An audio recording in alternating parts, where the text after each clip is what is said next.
¿Alguna vez has sentido que tu sombra tiene voluntad propia? Yo sí, porque la semana pasada, después de prenderle fuego a mi avioneta para matar a esa cosa que llevaba puesta una piel humana, vi a mi sombra sonreírme. No estoy inventando nada. Giró la cabeza y me mostró los dientes mientras yo gritaba. Esa es la única prueba que tengo. Por eso ya no salgo afuera. Déjame empezar desde el principio, porque hay una regla que necesitas entender. La regla es simple. Si no contacto por radio con el campamento base antes del atardecer, nadie viene a buscarme durante 3 días. Está escrita con tinta roja, en letras gruesas, sobre una lista plastificada pegada al panel de instrumentos de mi de Havilland Beaver. Es lo primero que le digo a cada cliente cuando pone un pie en los pontones. Y es lo último en lo que pienso antes de cerrar el saco de dormir cada noche.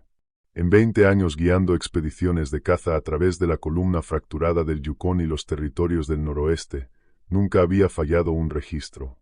Ni una sola vez. Hasta esta noche. Ahora mismo estoy sentado en la oscuridad, mirando la pequeña luz verde del transmisor. Y no voy a levantar el auricular. No voy a informar mi posición. Porque si digo que estamos a salvo, estaré mintiendo. Y si digo la verdad, pensarán que he perdido la razón. Así que, en lugar de eso, le estoy hablando a esta grabadora. Lo dejo registrado. Para el expediente. Para la investigación. O para quien encuentre mi equipo cuando la nieve se derrita en primavera. Me llamo Gonzalo. Soy piloto de aviación de monte, con licencia, y guía de caza y supervivencia en territorio salvaje. Estoy en pleno uso de mis facultades, o al menos lo estaba cuando empezó esta mañana. Y ahora mismo estoy acampado en un lugar que, oficialmente, ni siquiera tiene nombre. Pero los pocos que volamos tan adentro del territorio indómito lo llamamos la cuenca de la aguja. Todo comenzó como cualquier otro vuelo logístico. Uno de esos trabajos que, normalmente, podría hacer dormido. Tenía reservados 2 clientes para una cacería de alces de 5 días. Uno de ellos era habitual. Un hombre llamado Arturo. Arturo es buena gente. Promotor inmobiliario de Vancouver. Ruidoso, alegre, con unos 20 y tantos kilos de más, e incapaz de acertarle a un granero ni estando dentro. Pero deja buenas propinas. Y siempre trae buen whisky. No viene aquí por la sangre. Viene por el silencio. Y a mí Arturo me cae bien. Respeta el avión. Y respeta el clima. El segundo cliente era la incógnita. Se llamaba Vicente. Solo Vicente. Ni apellido en la transferencia, ni membrete de empresa, ni nada que explicara quién era realmente. Me había contactado 3 semanas antes, a través de un servidor de correo cifrado, pidiéndome el punto de descenso más aislado que pudiera ofrecerle dentro de la legalidad. No le importaban las tasas por trofeo. No le importaban las comodidades. Me ofreció el triple de mi tarifa habitual, a cambio de aislamiento absoluto. Debí haber dicho que no. Cuando llevas tantos años volando sobre territorio salvaje como yo, aprendes una cosa. Allá arriba, el dinero no resuelve problemas. Casi siempre, los crea. Pero el motor del Beaver ya pedía una revisión completa. Y el presupuesto del mecánico de Yellowknife seguía sobre mi escritorio, mirándome como una sentencia. Así que acepté. Me dije que solo sería dejarles allí y recogerlos después. Me dije que cuidaría de ellos durante una semana, que evitaría que Arturo se volara un pie por accidente, y que luego arreglaría el motor. Esa fue la lógica.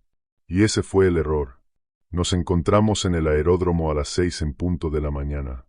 El sol todavía no había superado las montañas, y el asfalto brillaba bajo esa humedad helada y espesa que cae a finales de septiembre. Arturo ya estaba allí, apoyado contra su camioneta de alquiler, fumando un puro, con la cara de un niño en la mañana de Navidad. Me saludó al verme. Su aliento salía en nubes blancas. Pero yo no le devolví el gesto enseguida, porque estaba mirando al hombre que permanecía a unos 3 metros de él. Vicente. Estaba completamente inmóvil, junto a un montón de equipo que parecía recién salido del plástico de fábrica. Todo era nuevo. La bolsa de The North Face. El estuche del rifle. Las botas. Parecía un maniquí vestido por un catálogo sin alma. Era alto, delgado, de piel pálida, tan pálida que bajo los focos del aeródromo parecía cera.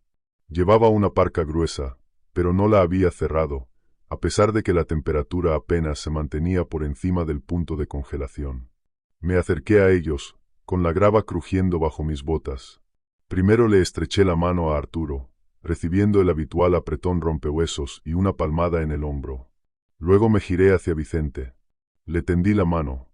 Él la miró durante un segundo. Después levantó la vista hacia mi cara.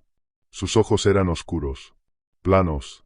No había chispa en ellos, ni reconocimiento, ni cortesía, ni nada humano que respondiera. Finalmente tomó mi mano. Su apretón fue flojo, frío y seco, como estrechar una bolsa de harina. Vicente, dijo. Su voz era monocorde, completamente plana. No sonaba aburrida. Sonaba como una grabación. Gonzalo, respondí, retirando la mano. Hagamos la charla de seguridad y cargamos de una vez. Vicente negó con la cabeza. Nada de charla, dijo. Nos vamos ahora. Me detuve. Me giré por completo hacia él y crucé los brazos. Así no funciona esto, dije, manteniendo la voz firme. No me importa quién seas ni cuánto hayas pagado. Entras en mi avión, escuchas las reglas. Distribución del peso, salida de emergencia, protocolos básicos. Escuchas todo, o te quedas en tierra. Arturo soltó una risa nerviosa al notar la tensión. Gonzalo es muy estricto, Vicente. El mejor piloto de los territorios, pero lleva esto como un reloj. Hazle caso. Vicente ni siquiera miró a Arturo. Ni pestañeó. Y esa fue la primera cosa que de verdad me erizó los nervios. Llevábamos allí apenas 30 segundos, en ese frío seco y mordiente que normalmente hace que la gente entrecierre los ojos y lagrimee. Y él no había parpadeado ni una sola vez. Metió la mano en el bolsillo de la parca y sacó un sobre grueso. Me lo tendió. Por la charla, dijo. No lo tomé. No necesito propina, Vicente. Necesito que sepas cómo no morirte si caemos entre los árboles. Mantuvo el sobre en el aire un segundo más. Luego bajó lentamente la mano. Entiendo, dijo. Proceda. Escuchó la explicación de seguridad, pero no creo que oyera una sola palabra. Se quedó quieto como una estatua, mirando la línea de remaches del fuselaje mientras yo explicaba cómo usar el teléfono satelital y dónde iba guardado el equipo de supervivencia. Cuando terminé, pregunté si había dudas. Arturo preguntó por la ración de whisky. Vicente no dijo nada. Cargamos el avión. Soy obsesivo con el peso y el equilibrio. Eso es lo que te mantiene con vida. Pesé el equipo de Arturo. Luego pesé a Arturo. Después pesé el equipo de Vicente. Era pesado. Demasiado denso. Cuando intenté levantar su bolsa principal, el peso se movió dentro con una inercia extraña, líquida, como si estuviera llena de agua o arena, no de ropa y suministros de campamento. ¿Qué llevas aquí?, pregunté, gruñendo mientras la metía en la bodega de carga. Lastre, respondió Vicente. Lo miré. ¿Lastre? ¿Trajiste piedras a las montañas? Estabilidad, dijo, y subió al asiento trasero antes de que pudiera hacer otra pregunta. El vuelo de salida fue tranquilo, pero la cabina se sentía mal. Mal de una forma difícil de explicar. Normalmente hay conversación por los auriculares. Arturo intentaba romper el silencio, señalando puntos del paisaje, preguntando por las manadas de caribúes. Yo le respondía, pero una y otra vez mis ojos volvían al espejo retrovisor. Vicente iba sentado justo detrás de mí. No miraba por la ventana. Y eso no era normal. La mayoría de los clientes, incluso los más experimentados, no pueden evitar quedarse mirando el paisaje allá arriba. La escala inmensa de todo. La tundra infinita ondulando hasta perderse. Los picos dentados, como colmillos de piedra mordiendo el cielo. Ese paisaje suele empequeñecer a cualquiera. Pero Vicente no miraba nada de eso. Vicente me miraba a mí. Cada vez que consultaba el espejo, allí estaba. Ojos abiertos, sin pestañear, clavados directamente en el reflejo de mis propios ojos. Sentí como se me erizaba la nuca. Así que aparté la vista y me obligué a concentrarme en los instrumentos. Presión de aceite, en verde.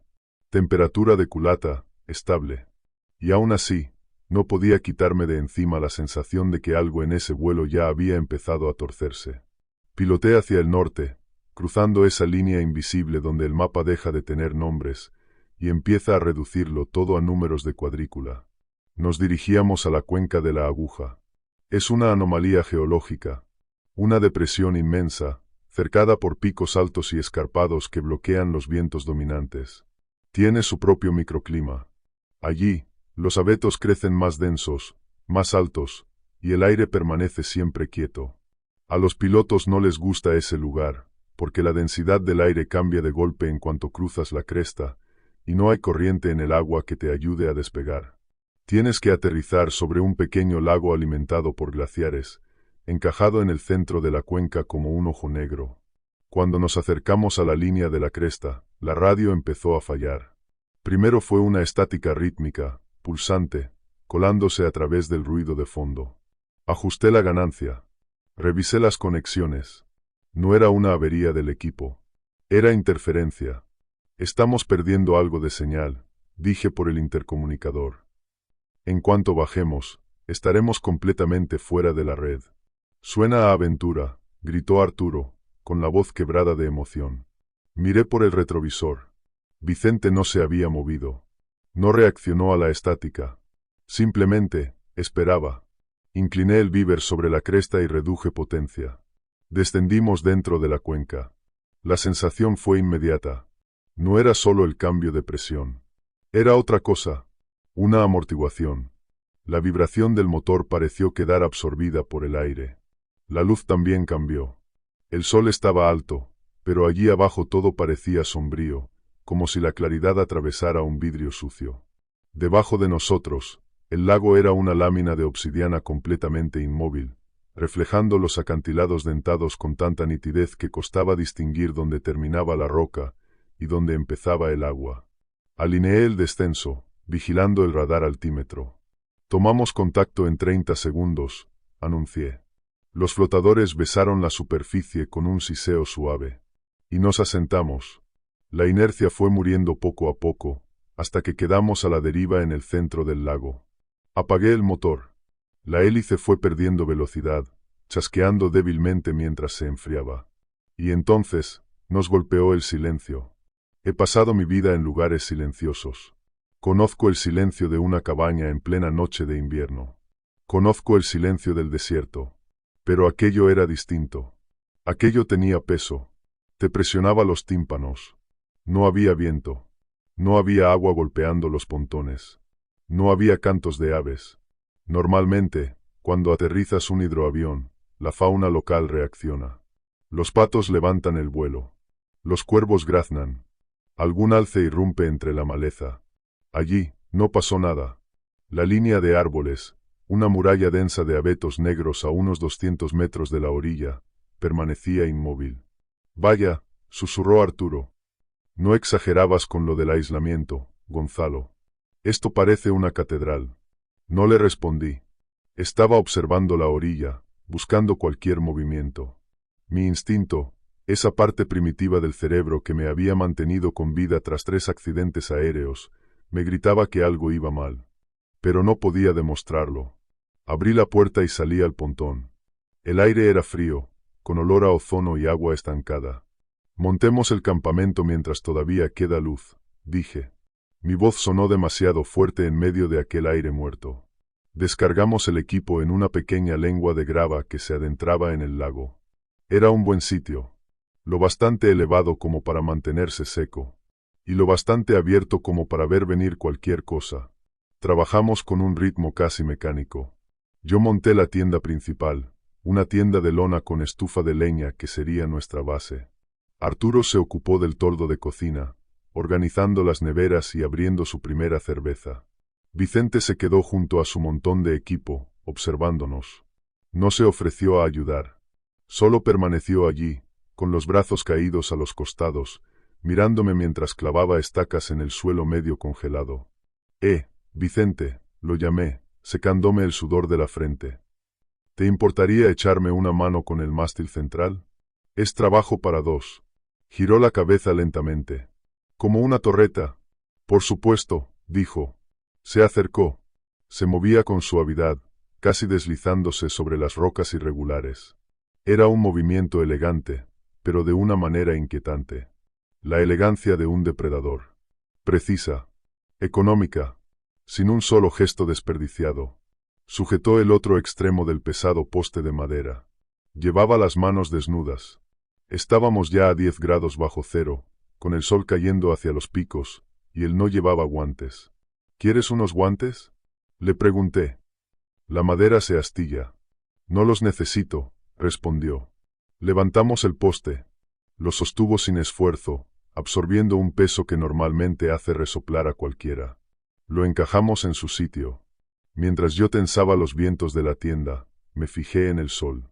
Era esa última hora de la tarde, cuando la luz entra baja y dura, alargando las sombras sobre el paisaje durante kilómetros. El sol ardía justo detrás de nosotros, asomándose sobre la cresta occidental de la cuenca.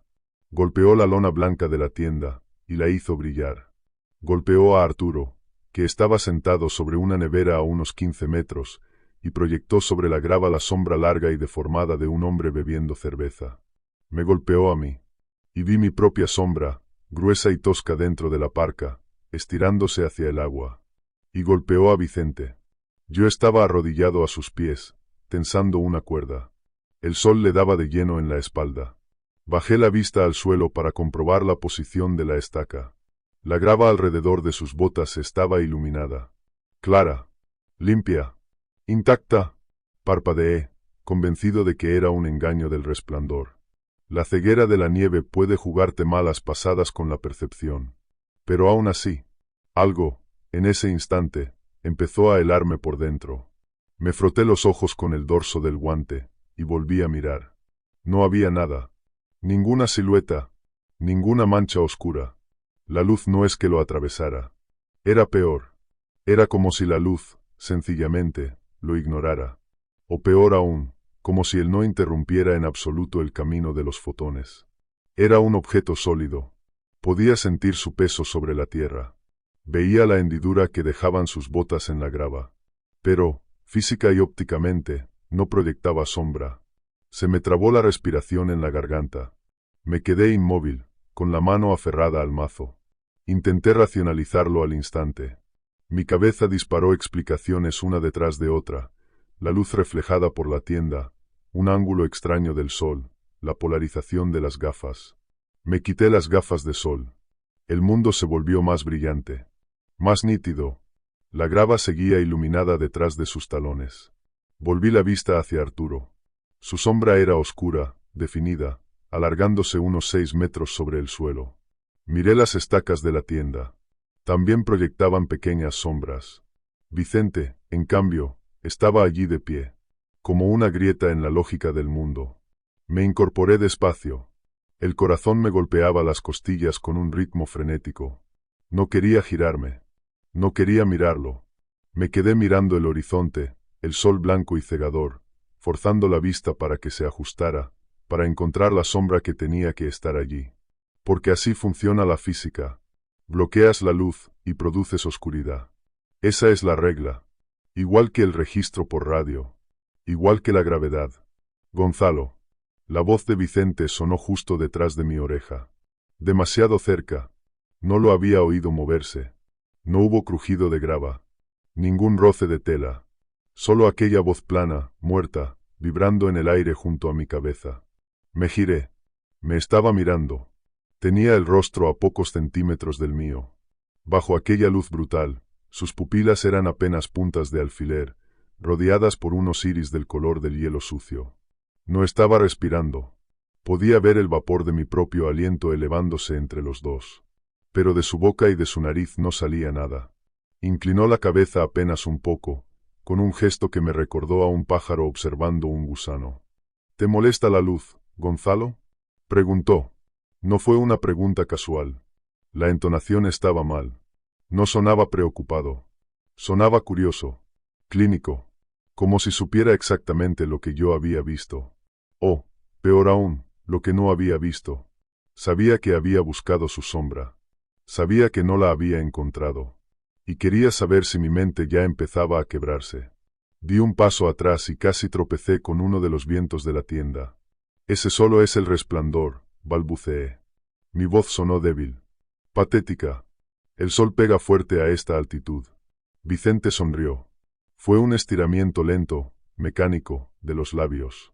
Una sonrisa que no le alcanzó los ojos. Dejó al descubierto unos dientes demasiado blancos. Demasiado rectos.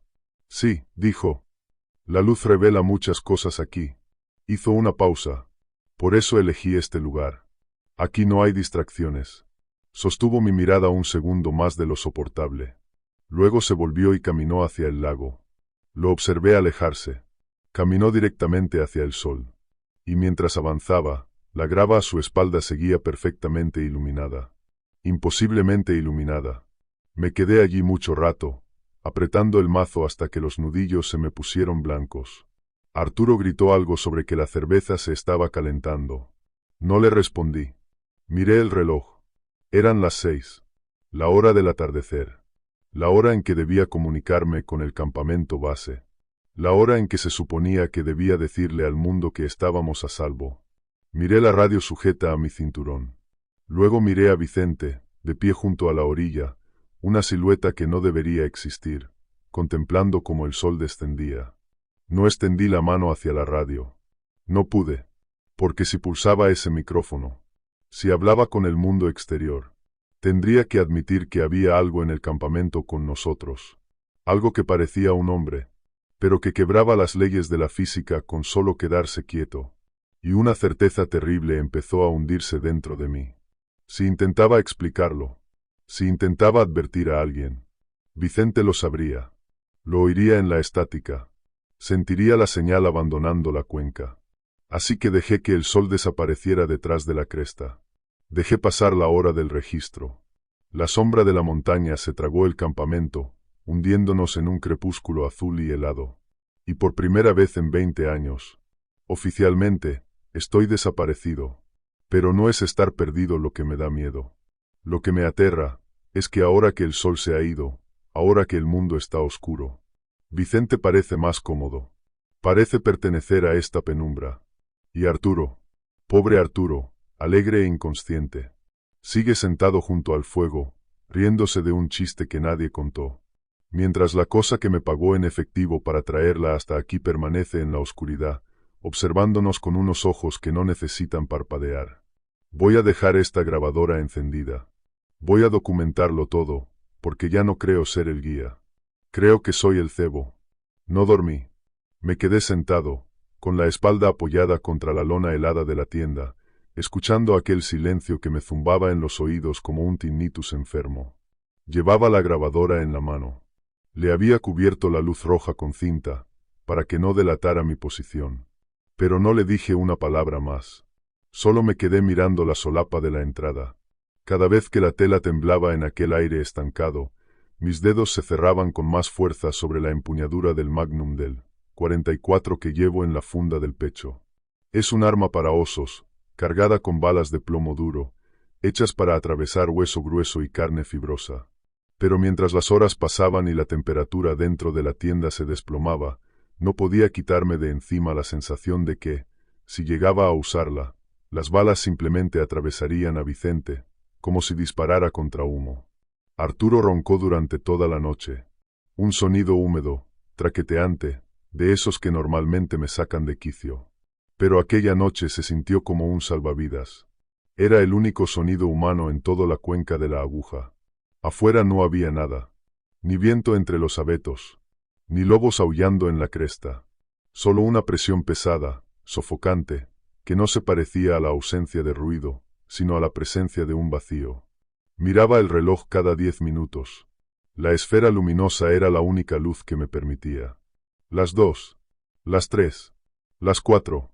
En algún momento, la temperatura cayó tanto que la condensación en el interior de la tienda se congeló, formando dibujos delicados, como helechos de escarcha. No debería haber hecho tanto frío.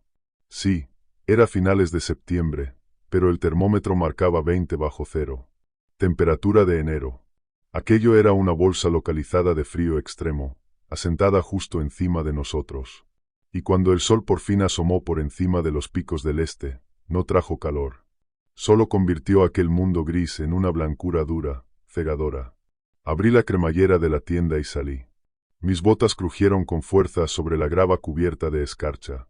Vicente estaba exactamente donde lo había visto por última vez, de pie junto al borde del lago, mirando el agua, de espaldas al campamento. No se había movido. La escarcha se había acumulado sobre los hombros de su parca, convirtiéndolo en una estatua blanca. Pero no temblaba. No se abrazaba a sí mismo para conservar el calor. No golpeaba los pies contra el suelo para hacer circular la sangre. Simplemente estaba apagado, como una máquina desconectada durante el ciclo nocturno. «Buenos días», dije. La voz se me quebró. Me aclaré la garganta y lo intenté otra vez, más alto, devolviéndole firmeza al tono. «Buenos días, Vicente». Se giró lentamente. La escarcha de su abrigo no se quebró ni cayó al suelo.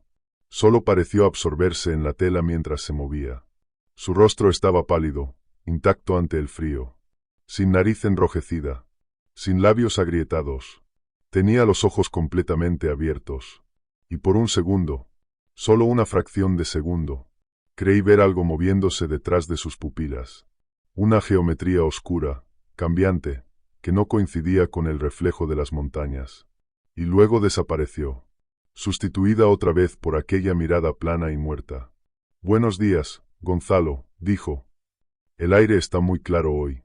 «Sí, claro», murmuré, pasando junto a él en dirección al fogón.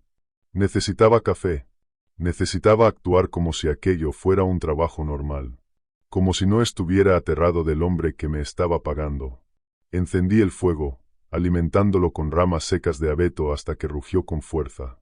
Pero el calor parecía morir en cuanto abandonaba las llamas. No irradiaba. Para sentirlo, tenías que acercar las manos casi hasta meterlas dentro del fuego. Arturo salió tambaleándose de la tienda 10 minutos después, hecho un desastre. Tenía la cara gris, los ojos inyectados en sangre. Gimió y se frotó las sienes. «Jesús, Gonzalo», roncó. ¿Qué demonios tenía ese whisky? Siento como si hubiera peleado 10 asaltos con un campeón. La altitud, mentí. Y deshidratación. «Bebe agua, Arturo. Tenemos una caminata larga». Arturo asintió débilmente y aceptó la cantimplora que le tendí. Miró a Vicente. Luego apartó la vista enseguida. Un pequeño estremecimiento. Un gesto casi imperceptible que no creo que ni él mismo notara. «¿Está?», susurró Arturo, mientras Vicente seguía mirando la línea de árboles. «¿Está listo?». «Está listo», respondí. «Vamos a terminar con esto». El plan era sencillo.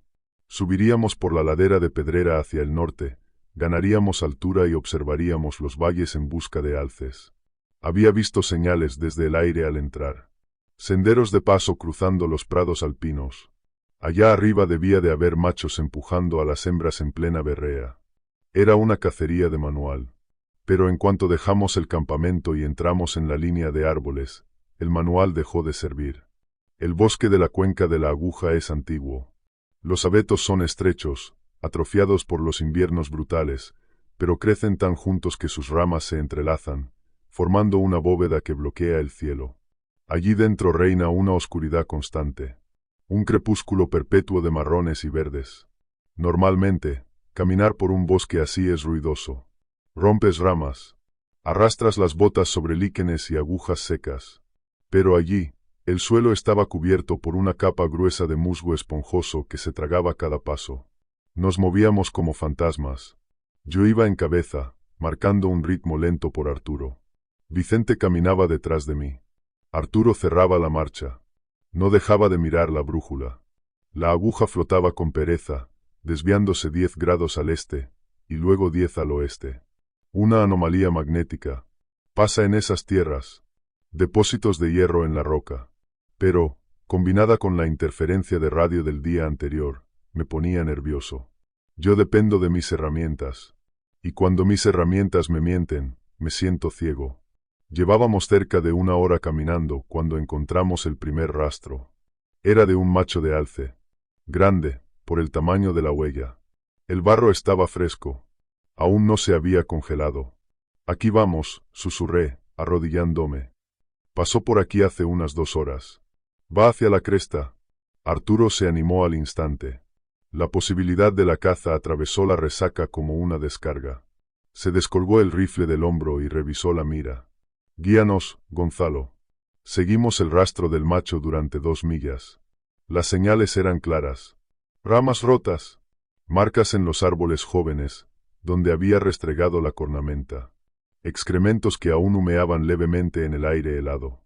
Nos estábamos acercando. Sentí ese conocido nudo apretándose en mi pecho. El enfoque del depredador.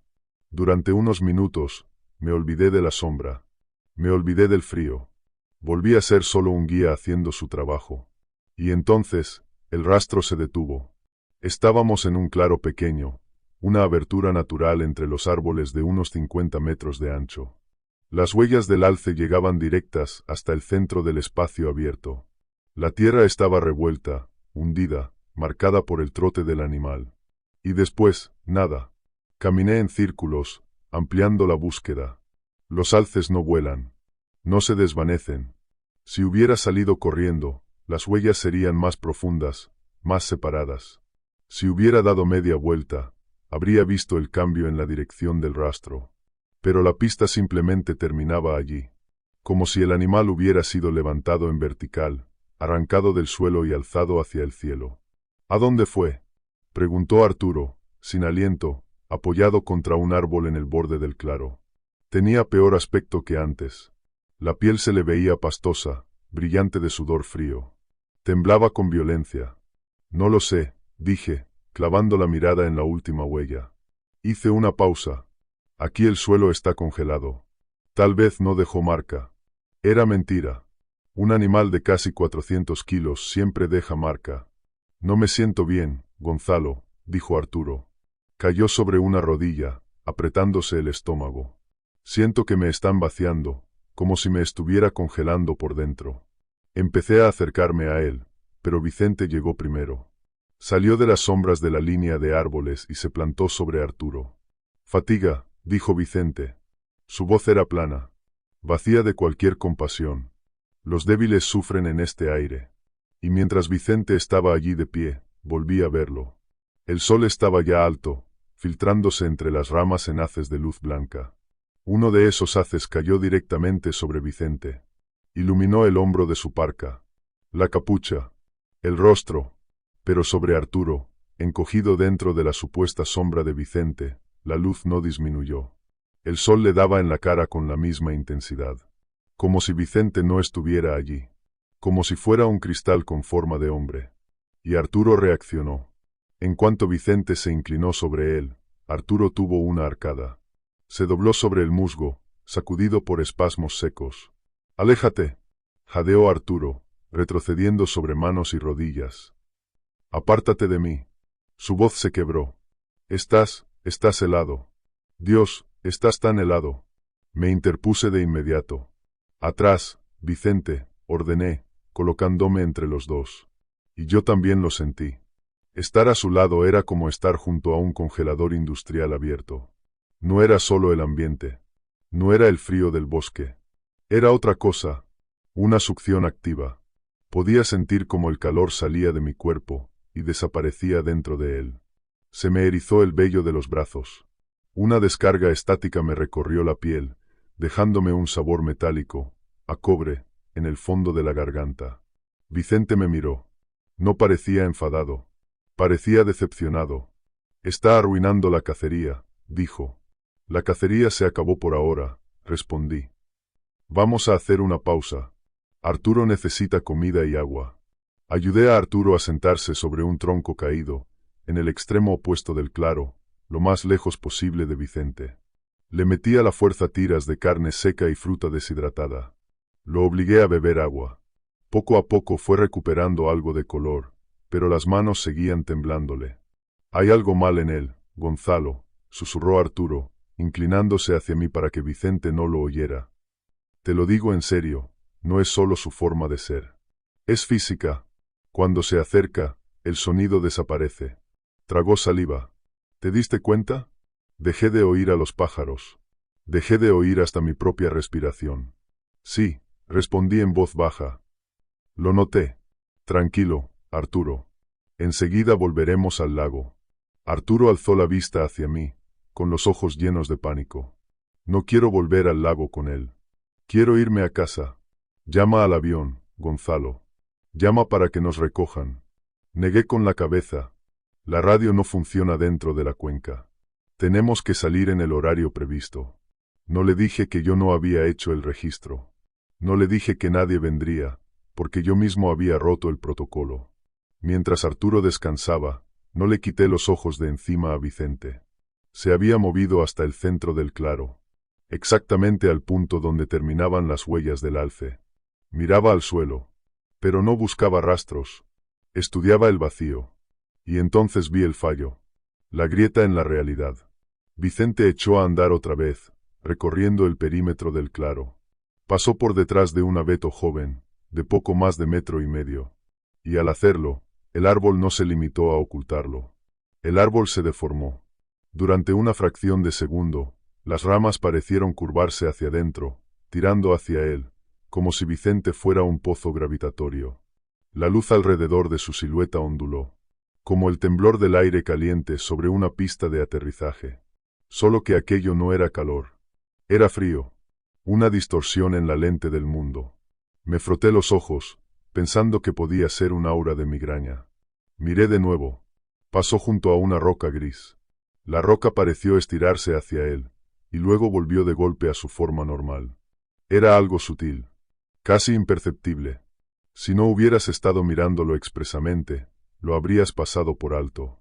Pero yo sí estaba mirando. Buscaba cualquier cosa que explicara por qué mi cerebro no dejaba de gritarme que corriera. No era solo que no proyectara sombra. Era que tampoco parecía reflejar la luz de forma correcta. Era un objeto equivocado en un mundo brillante. Absorbía. Consumía. Vicente, lo llamé. Necesitaba ponerlo a prueba. Necesitaba estar seguro antes de hacer cualquier movimiento. Espera un segundo. Creo que veo algo moverse en la cresta. Se detuvo. Giró para mirarme. ¿Dónde? Allí arriba. Señalé un saliente rocoso al norte. Quédate ahí. Quiero apoyar los prismáticos en tu hombro. Me tiemblan las manos. Era una excusa pobre. Pero necesitaba acercarme. Y necesitaba que el sol estuviera en un ángulo exacto. Vicente me sostuvo la mirada durante un largo segundo. Usted es el guía, dijo. Debería mantenerse firme. Aún así, se acercó. Me arrodillé a su lado. El frío que desprendía era brutal. Atravesaba las capas de ropa y mordía la piel. Levanté los prismáticos, fingiendo examinar la cresta. El sol estaba justo detrás de nosotros, cayendo a plomo. Bajé los ojos al suelo. Mi sombra estaba allí. Oscura. Nítida. Reconfortante. La sombra de Arturo, a unos 6 metros, también estaba. Las botas de Vicente se hundían en el musgo. La luz golpeaba su espalda, y el musgo delante de él seguía bañado de claridad. Moví la mano frente a su pecho, fingiendo ajustar la rueda de enfoque. Mi mano proyectó sombra, a través de su cuerpo. Vi la sombra de mi propia mano en el suelo, dentro del contorno exacto donde debería haber estado su torso. La bilis me subió a la garganta. Me puse de pie de golpe, retrocediendo. Falsa alarma, dije, con la voz tensa. Solo era una roca. Vicente giró la cabeza. Y volvió a sonreír. La misma sonrisa mecánica, horrible. Pero esta vez más amplia. Demasiado amplia. Se le abrió demasiado hacia atrás, dejando ver muelas afiladas, aserradas. Pareces asustado, Gonzalo, dijo en voz baja. ¿Le tienes miedo al alce? No le tengo miedo a nada, espeté. Mi mano descendió por instinto hacia el magnum. Vamos a almorzar. Después regresamos. Nos sentamos formando un triángulo abierto. Mantuve a Arturo pegado a mí. Vicente se sentó enfrente, perfectamente erguido sobre una roca. No abrió la mochila. No sacó comida. Solo se quedó observándonos comer. ¿No tienes hambre, Vicente?, preguntó Arturo, intentando ser amable, intentando que aquella pesadilla pareciera algo normal.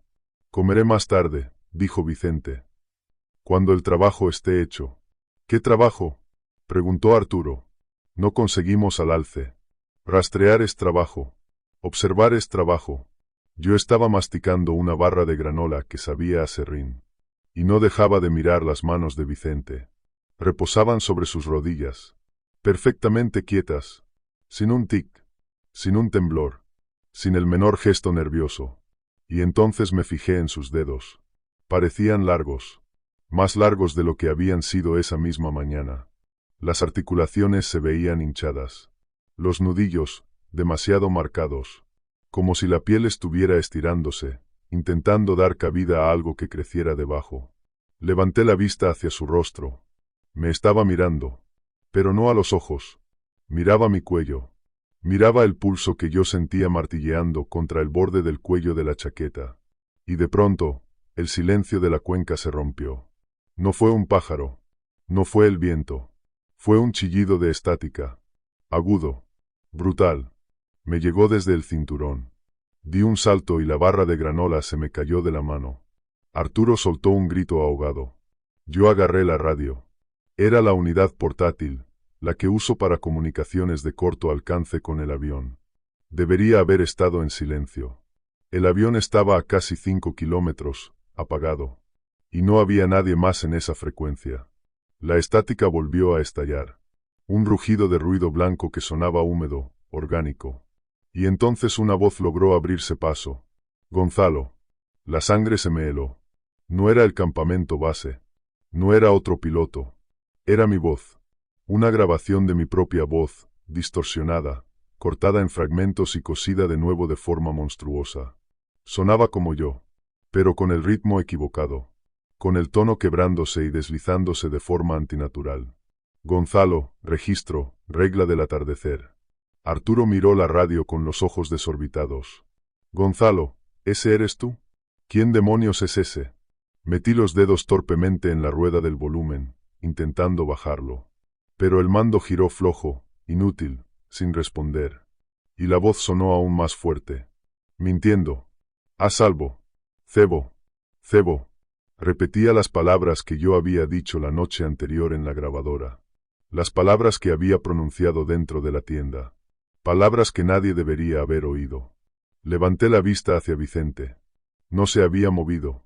Seguía sonriendo. Aquella sonrisa rígida, espantosa, estirándole el rostro. No estaba mirando la radio. Me estaba mirando a mí. Con los ojos muy abiertos. Hambrientos. Vacíos de cualquier rastro humano. La radio chilló otra vez. Un bucle agudo de retroalimentación que me hizo doler los dientes. Y entonces la voz cambió. Ya no sonaba como una grabación. Era un susurro. Íntimo. Aterrorizado.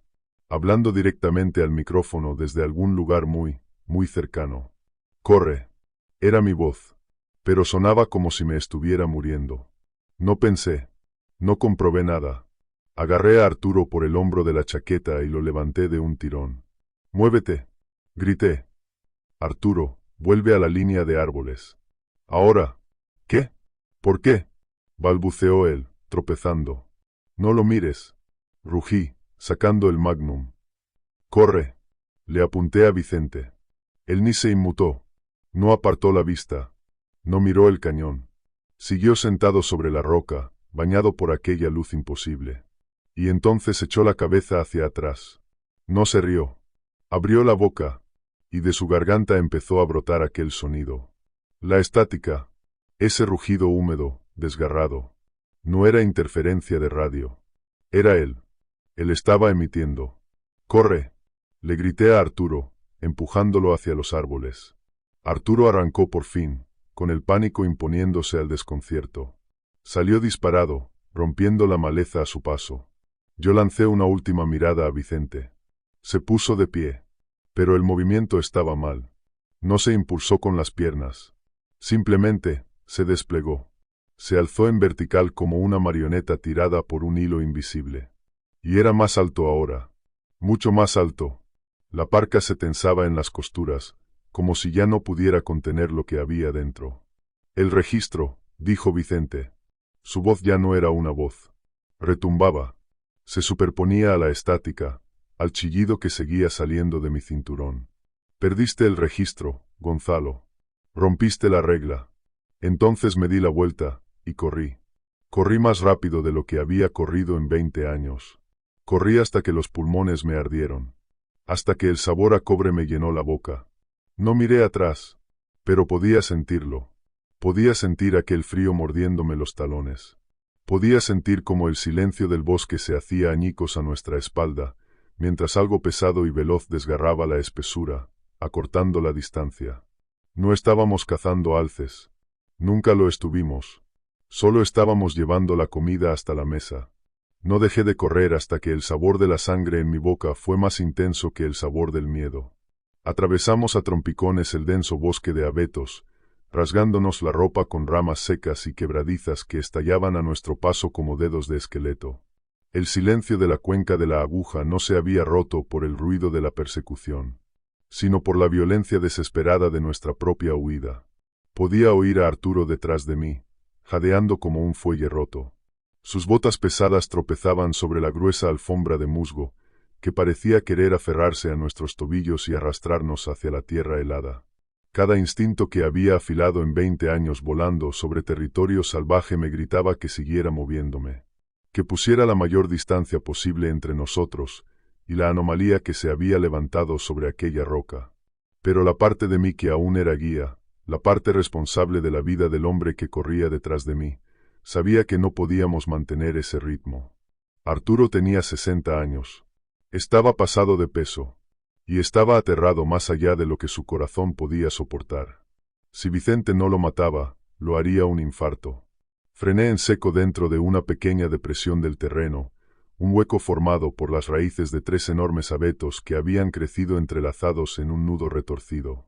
Me giré de golpe y agarré a Arturo por la parte delantera de la chaqueta cuando irrumpió tambaleándose en el claro. Lo sostuve antes de que se desplomara de bruces contra el barro. Estaba gris. Los labios empezaban a teñírsele de azul. Los ojos, abiertos de par en par, le giraban en la cara como los de un caballo enloquecido por el pánico. Intentó hablar, pero de su garganta solo salió una arcada seca, desgarrada. Lo empujé hacia el hueco entre las raíces y lo obligué a sentarse. Silencio, siseé, inclinándome hasta casi tocarle la cara. Ni un ruido, Arturo. Respira por la nariz. Contrólalo. Asintió frenéticamente, apretándose el pecho mientras el aire le entraba en silbidos cortos y afilados. Yo me volví hacia el camino por el que habíamos venido, levantando el magnum y echando atrás el martillo. El clic sonó ensordecedor en aquel aire muerto. Esperé. Escuché. Esperaba oír ramas rompiéndose. El golpe rítmico y pesado de algo enorme acercándose entre los árboles. Pero no hubo nada. El bosque detrás de nosotros permanecía inmóvil. Las ramas que habíamos quebrado seguían quietas. El musgo ya había vuelto a su sitio, ocultando nuestras huellas. Como si el bosque hubiera tragado nuestro paso, y luego se hubiera reiniciado a sí mismo en un silencio intacto. Eso me asustó más que cualquier ruido. Un oso te persigue. Una manada de lobos te rastrea. Hacen ruido. Interactúan con el mundo. Vicente, o lo que fuera que llevara puesta la cara de Vicente, se movía por el mundo sin tocarlo. Miré el reloj. Llevábamos 20 minutos corriendo.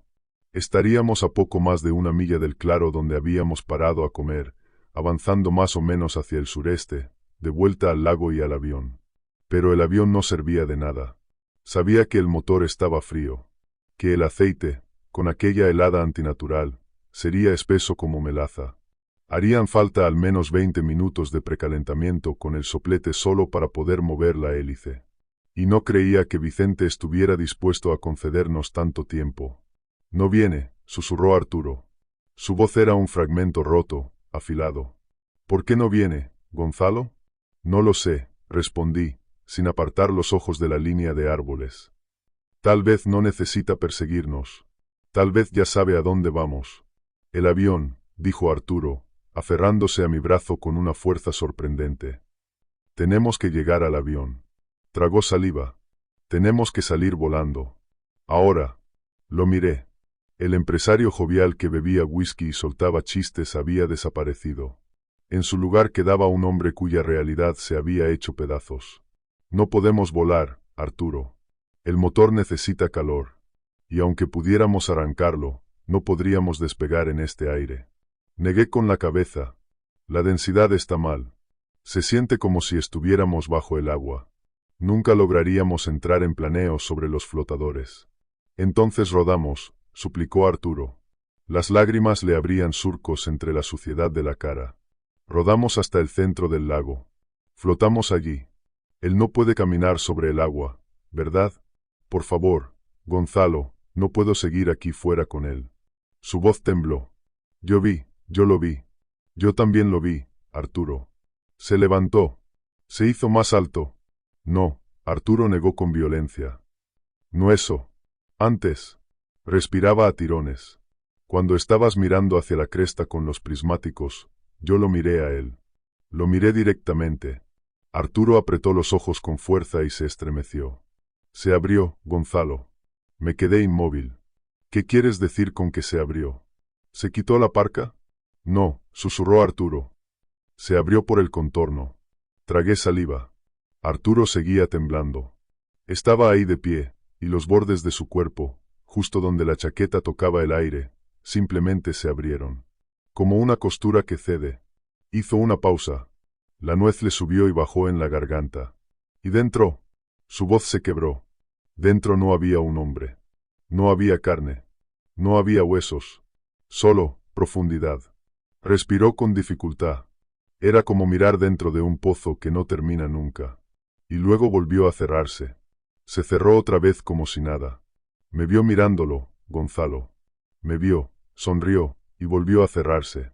Me quedé mirándolo. Quise decirle que estaba alucinando. Que el estrés, la altitud y el miedo le estaban jugando una mala pasada. Pero recordé la sombra. Recordé la forma en que la luz atravesaba a Vicente. Recordé el peso extraño de su bolsa, aquellas piedras de lastre. No llevaba equipo. Llevaba peso para anclarse al suelo. Para no flotar, para no deshacerse en el aire como humo. Era una imitación. Una carcasa. Y Arturo había visto el interior de esa carcasa. Está bien, dije al fin. Mi voz sonó firme. Mis manos, en cambio, temblaban. Escúchame bien. No vamos a volver al avión. Ese será el primer lugar donde nos buscará. Nos está empujando hacia el agua, quiere dejarnos atrapados allí, sin espacio para correr. Tenemos que subir. Tenemos que llegar a la pedrera. Si logramos superar la línea de árboles, tendremos visibilidad. Podremos defender una posición. Arturo soltó un sollozo. No puedo. No puedo trepar, Gonzalo. Las piernas, las siento muertas. Me vació en el claro. Sentí como me bebía el calor por dentro. Tenía razón. Se le veía en la cara. Arturo no estaba simplemente cansado. Estaba entrando en hipotermia. Tenía los labios morados. Si lo arrastraba montaña arriba, moriría de exposición antes de que cayera la noche. Y entonces tuve que elegir. Una elección profesional. De esas que no aparecen en ningún manual de certificación para guías. Quédate aquí, dije. Los ojos de Arturo se abrieron de golpe. ¿Qué? No. No. No me dejes. No te estoy dejando, respondí, empujándolo suavemente hacia abajo cuando intentó levantarse. Te estoy escondiendo. Este hueco entre las raíces es un refugio natural. Voy a cubrirte con musgo y ramas. Quédate quieto. No te muevas. No hagas ruido. Arturo me miró como si hubiera perdido la razón. ¿Y tú qué vas a hacer? Voy a regresar. ¿Regresar? Su voz fue casi un chillido. ¿Estás loco? Él está allá atrás. Exactamente, dije. Lo sostuve por los hombros. Está allá atrás, con nuestro equipo. Y tiene el teléfono satelital en su mochila. Lo vi guardarlo esta mañana. Si consigo ese teléfono, podremos pedir rescate. Tal vez meter un helicóptero aquí dentro. Era una media verdad. No sabía si el teléfono funcionaría en medio de aquella interferencia. Ni siquiera sabía con certeza si Vicente seguía llevándolo encima. Pero necesitaba averiguar qué estaba haciendo. Necesitaba información. Si nos estaba cazando, tenía que saber a qué ritmo se movía. Si nos estaba esperando, necesitaba entender por qué. Y había otra cosa. Algo que me roía por dentro desde el fondo de la cabeza. La libreta en la que había visto escribir a Vicente durante el vuelo. Había sido casi obsesivo con ella. Y si esa cosa nos estaba estudiando, quizá esas notas me dirían cómo matarla. Metí la mano en la mochila y saqué la pistola de bengalas que llevo para emergencias. Era una pistola pesada de plástico naranja, cargada con una bengala de magnesio calibre 12. Se la metí en las manos temblorosas a Arturo. «Toma esto». Arturo la agarró como si fuera un talismán sagrado. «Solo tiene un disparo. Apunta hacia arriba y aprieta el gatillo». Me incliné hacia él, obligándolo a sostenerme la mirada. «Pero escúchame bien, Arturo. Solo la usas si lo tienes encima. Si lo ves, y él te ve a ti, disparas. Arderá lo bastante como para cegarlo. Tal vez incluso para ahuyentarlo. Y además me dirá exactamente dónde estás». Arturo apretó la pistola de bengalas con ambas manos. «No tardes, Gonzalo. Por favor». 20 minutos, dije. «Volveré en 20 minutos». Lo cubrí. Amontoné ramas de abeto y trozos de musgo sobre el hueco hasta que Arturo desapareció por completo, convertido en un simple bulto indistinguible en el suelo del bosque. Luego me giré, y empecé a volver por donde habíamos venido. Avanzar de nuevo hacia el peligro es una sensación antinatural. Cada paso pesa, como caminar dentro de agua profunda. Esta vez no corrí. Aceché. Me moví despacio, apoyando cada pie con cuidado, transfiriendo el peso del talón a la punta para no romper la costra de escarcha con ruido. Me mantuve en las sombras, usando la espesura del bosque como cobertura. El silencio era absoluto. Los pájaros no habían regresado. El viento seguía sin levantarse. La cuenca de la aguja estaba conteniendo el aliento. Me tomó 15 minutos llegar al borde del claro. Me quedé abajo, pegado al suelo. Los últimos 50 metros los recorrí arrastrándome sobre el vientre, mientras el frío de la tierra se filtraba a través de la parca, y me mordía hasta los huesos. Envíame el siguiente fragmento y te lo continúo con el mismo estilo. Separé las ramas de un abeto joven y miré hacia el claro. Estaba vacío. La roca donde Vicente había estado sentado aparecía desnuda. La hierba alrededor seguía aplastada, marcada por su peso, pero él ya no estaba. El sol había descendido más. Ahora proyectaba sombras largas y afiladas sobre el claro. Y, sin embargo, aquel brillo antinatural que lo rodeaba había desaparecido. La luz volvía a aparecer normal. Barrí el perímetro con la mirada. Ningún movimiento. Ninguna señal de que hubiera entrado en el bosque. Era como si simplemente se hubiera evaporado. Pero en el centro del claro, justo donde habíamos almorzado, su equipo seguía allí. La mochila de The North Face, cara y reluciente, permanecía erguida sobre el musgo como una lápida. Esperé. Conté hasta 100, sin apartar los ojos del aire, buscando el temblor, el fallo, la ausencia de sombra. Nada. Salí de mi cobertura. Me moví rápido, pegado al suelo, con el magnum extendido frente a mí. Llegué hasta la mochila y giré sobre mí mismo, vigilando a mi espalda. Nada. Despejado. Enfundé el revólver y agarré la parte superior de la mochila. Pesaba. Pesaba de una forma absurda. Desabroché la tapa y la abrí de un tirón. Volqué todo el contenido sobre el suelo. Piedras. Cantos rodados. Bloques lisos de granito gris, cada uno del tamaño de una toronja. Debía de haber casi 25 kilos allí dentro. Ese era el lastre. Ese era el peso que había notado al cargar el avión. No llevaba equipo de campamento. No llevaba comida. Llevaba peso muerto para simular la masa de un ser humano. Para engañar a la física del avión. Para engañarme a mí. Aparté las piedras a patadas, buscando con desesperación. No había teléfono satelital. Ni ropa extra. Ni agua. Solo piedras. Y al fondo del compartimento principal, un cuaderno negro de tapa dura. Lo agarré. Las manos me temblaban tanto que casi se me cae. Lo abrí. Las páginas eran gruesas, densas. No había escritura. Ni notas. Ni coordenadas. Solo dibujos. Estaban hechos con carboncillo. Oscuros. Borrosos. Manchados. La primera página era un boceto del aeródromo. Pero algo estaba mal. La perspectiva aparecía deformada, como vista a través de un ojo de pez, o desde una altura imposible. Las personas, yo, Arturo, el personal de tierra, eran apenas contornos. Siluetas vacías. Pasé la página. Había un dibujo del interior del avión. La parte de atrás de mi cabeza estaba retratada con un detalle enfermizo. Cada cabello, cada poro de la nuca, todo reproducido con una precisión obsesiva y aterradora. Pero en el espejo retrovisor, mis ojos estaban dibujados como agujeros negros. Pasé otra página. Había dibujos de nosotros durmiendo. Yo, dentro de la tienda, encogido en el saco. Arturo roncando, con la boca abierta. Aquellos dibujos debían de haber sido hechos la noche anterior. Nos había observado mientras dormíamos.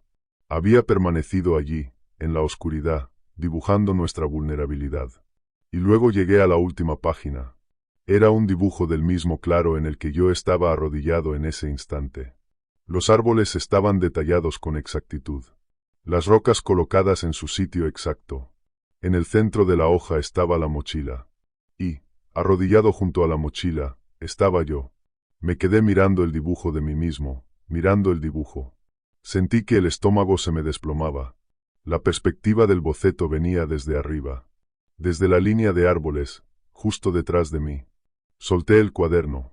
Me giré de golpe, levantando el arma. Los árboles a mi espalda parecían vacíos. Pero el aire temblaba. Solo un poco. Una ondulación sutil, como el calor elevándose desde una carretera, suspendida a unos 3 metros del suelo entre las ramas de un gran abeto.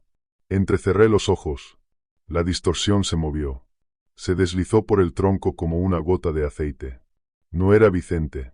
No era un hombre. Era un camuflaje casi perfecto. Una curvatura de la luz que volvía invisible al depredador, hasta que decidía ser visto. Arturo, susurré. No me estaba observando a mí. Estaba observando a Arturo. Lo sabía. Sabía que yo volvería. Sabía que dejaría atrás al más débil. Nos había separado. Las piedras, el cuaderno, todo había sido un señuelo. Una trampa hecha para despertar mi curiosidad. Y yo había entrado de lleno en ella. Entonces un sonido desgarró el silencio. Un golpe seco, seguido de un siseo. Levanté la vista.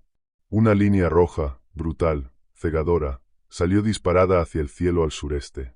La bengala se arqueó muy por encima de la línea de árboles, ardiendo con un resplandor furioso de magnesio que bañó el bosque gris en un rojo de sangre.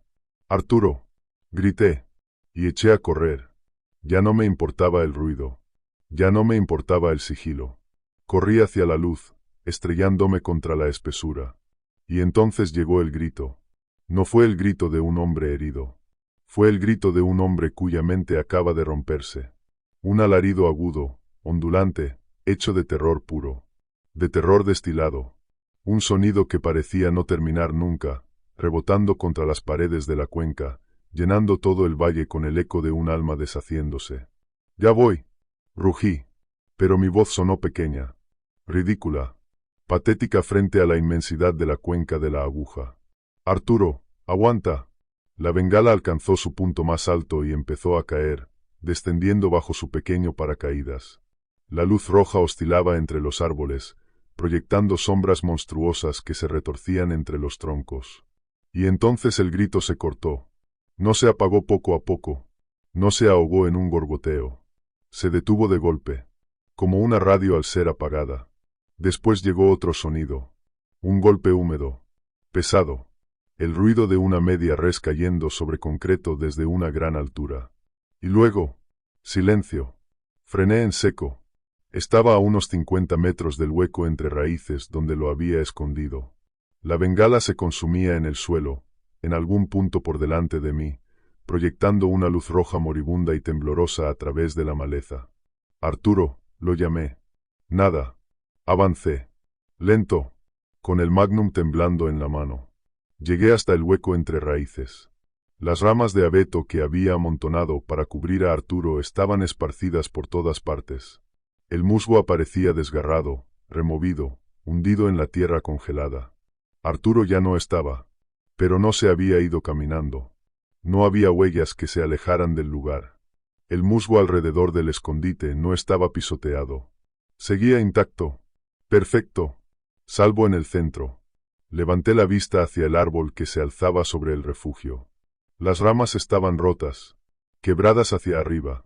Miré de nuevo al suelo. En medio del musgo revuelto estaba la pistola de bengalas. El plástico se había derretido, deformado, como si hubiera estado expuesto a un calor brutal.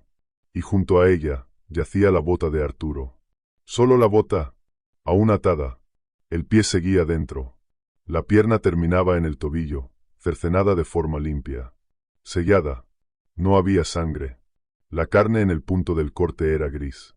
Lisa, como piedra pulida. Alcé la vista. La luz roja de la bengala terminó de morir. Y el bosque volvió a hundirse en un crepúsculo gris.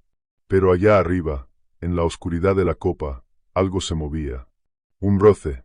El sonido de una tela pesada y húmeda deslizándose sobre la corteza. Y entonces una gota de líquido me cayó en la mejilla. Estaba caliente. Me la limpié con los dedos. Era roja. Yo no era el cazador. Yo no era el guía. Era el testigo. Y allá arriba, entre las ramas, la cosa que no proyectaba sombra estaba terminando de comer. Retrocedí. Esta vez no corrí. Di pasos hacia atrás, despacio, manteniendo el arma apuntando a la oscuridad sobre mi cabeza. Ahora lo entendía. Entendía para qué era el lastre. No era solo para engañar al avión. Era para mantenerlo anclado abajo. Porque sin ese peso, sin el peso robado del mundo, sin algo que lo sujetara a la tierra, no caminaba, ascendía, retrocedía a trompicones. Mis botas arrancaban el musgo mientras me alejaba casi a gatas de la escena de la desaparición de Arturo. Cada sombra entre las copas parecía retorcerse. Cada nudo en la corteza de los árboles parecía un ojo observándome. Seguía apuntando el magnum hacia las ramas altas. Pero la oscuridad allá arriba era absoluta. No era solo ausencia de luz. Tenía peso. Era como un techo de terciopelo negro descendiendo lentamente hacia el suelo del bosque. Sabía que no podía quedarme allí. Aquel claro era una trampa. Un escenario dispuesto para una obra de la que yo no quería formar parte. Tenía que volver al único lugar medio defendible que me quedaba. La tienda de campaña sobre la lengua de grava. Era poca cosa. Lona y postes de aluminio. Pero estaba rodeada de terreno abierto. Si venía a por mí allí, al menos lo vería acercarse. Me di la vuelta y corrí. No con el pánico ciego de antes, sino con la zancada tensa, desesperada, de un hombre que sabe que lo están arreando. Deshice mi camino, siguiendo el musgo revuelto y las ramas rotas de mi huida anterior. El bosque se sentía distinto ahora. Antes había parecido silencioso, vacío. Ahora se sentía ocupado. Podía notar la presión de algo enorme moviéndose en paralelo a mí, fuera de mi vista, entre la madera más densa. No hacía ruido. No rompía ramas. No había pisadas pesadas. Pero yo podía sentir el desplazamiento del aire. Era como correr junto a un tren de carga silencioso. Salí de golpe de la línea de árboles y pisé la orilla de grava del lago justo cuando el último resto del crepúsculo se apagaba y daba paso a la noche de verdad. El agua estaba negra, inmóvil, un espejo que no reflejaba nada. La tienda se alzaba pálida y fantasmal contra las rocas oscuras. Corrí hacia ella con los pulmones ardiendo y me lancé dentro, cerrando la cremallera a mi espalda. Era un gesto inútil, como un niño escondiéndose bajo las mantas. Pero era lo único que tenía.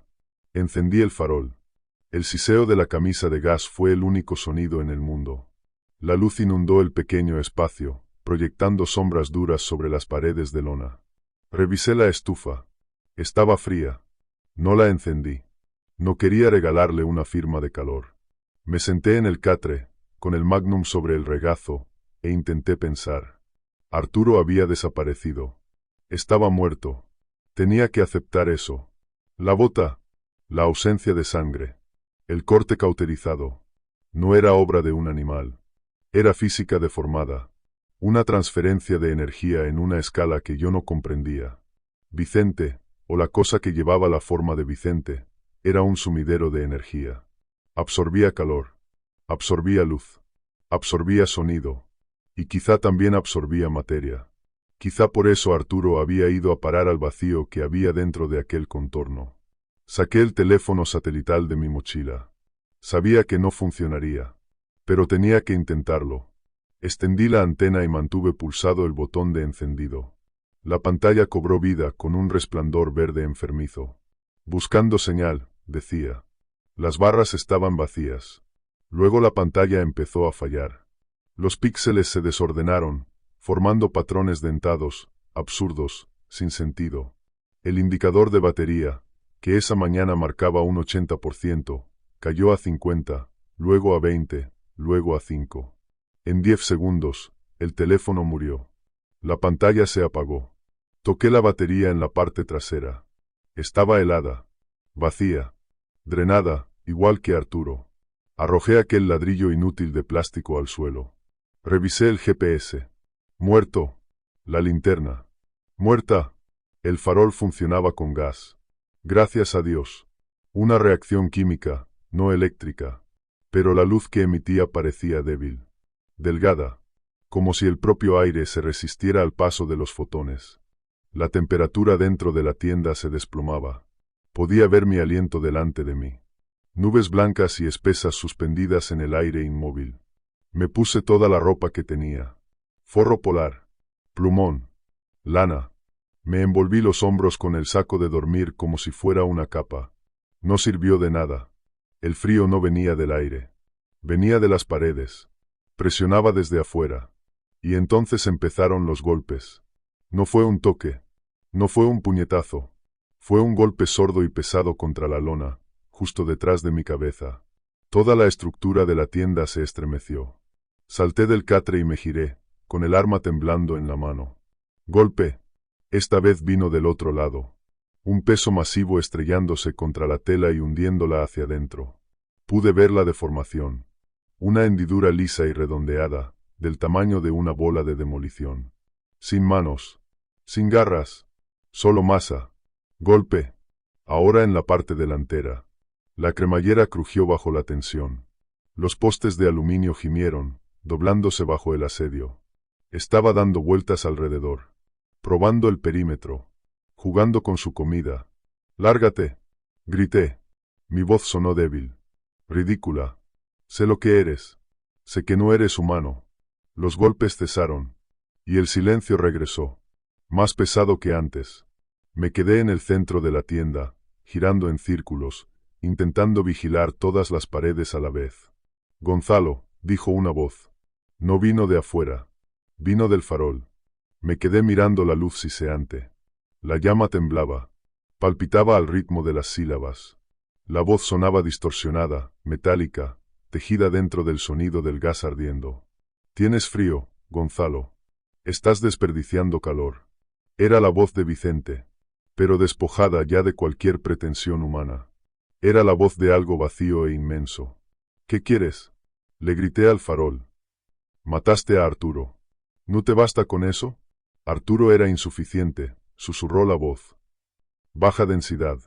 Alta entropía. Una fuente de combustible deficiente. Pero tú. Hizo una pausa. Tú ardes con más intensidad. Tienes miedo. La llama vibró otra vez. El miedo es un catalizador muy eficiente. Agarré el farol y lo lancé. Se estrelló contra la pared opuesta. El cristal reventó.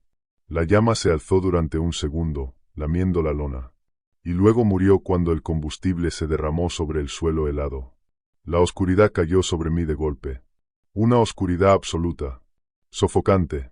Busqué a tientas la pistola de bengalas que Arturo había soltado. Y entonces un espasmo me atravesó el cuerpo. La había dejado atrás, junto a la bota. La había dejado junto a su bota. No tenía nada. Ni luz. Ni calor. Solo el revólver y 6 balas de plomo que no le harían absolutamente nada a una criatura hecha de espacio vacío. Me agaché en la oscuridad, con la espalda contra el poste central. Ahora sí podía oírlo moviéndose afuera, el crujido de la grava. Pero no eran pasos. Era un sonido continuo, de arrastre, como una piedra enorme raspando sobre otras piedras.